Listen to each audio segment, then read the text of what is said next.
তো সোনার দাদা সোনাকে কিন্তু মিষ্টি এনে দিয়েছে। সোনার দাদা বলতে কিন্তু আমার বাবাকে বলছে।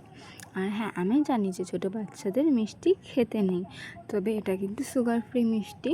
হ্যাঁ, তবে সুগার ফ্রি মিষ্টি হলেও 2 বছরের আগে ডক্টর বলে বাচ্চাকে মিষ্টি দিতে নেই। আমি কিন্তু একটুও দেয় না। বাবা আজকে দেখো নিয়ে এসেছে, কারণ বাবা প্রত্যেক দিন যখন কাজ থেকে বাড়ি আসে ও না দৌড়ে যায় আর বাবার ব্যাগটা ধরে টানাটানি করে। সেই জন্য আজকে বাবা ওর জন্য মিষ্টি নিয়ে এসেছে। মিষ্টি হলেও যেহেতু সুগার ফ্রি, সেই জন্য আমি ওকে একটুখানি দিয়েছিলাম এখান থেকে ভেঙে।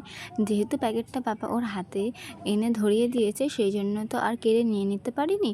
সেই জন্য অল্প একটু কিন্তু ওর মুখে দিয়েছিলাম, আর বাদবাকিটা কিন্তু আমি খেয়ে নিয়েছিলাম পরে। হ্যাঁ, এবার অনেকেই ভাবতে পারো যে এত ছোটো বয়সে তো বাচ্চাকে মিষ্টি দেওয়াটা ঠিক না। সেটা তো একদম ঠিক কথা বলো। এত ছোটো বয়সে তো বাচ্চাদেরকে মিষ্টি দেওয়াটা একদম উচিত না। ডক্টররাও তো বারণ করে যে 2 বছর না হলে বাচ্চাকে মিষ্টি দিতে না।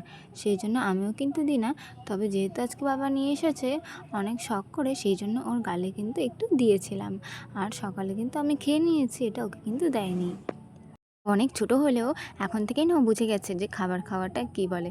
মা ওকে মাঝে মাঝে দোকানে নিয়ে যায়, তখন খাবার দেখায় আর ও কিনে দিতে বলে, মানে কথা তো বলতে পারে না, সেই জন্য খাবার দেখায় আর মা করে।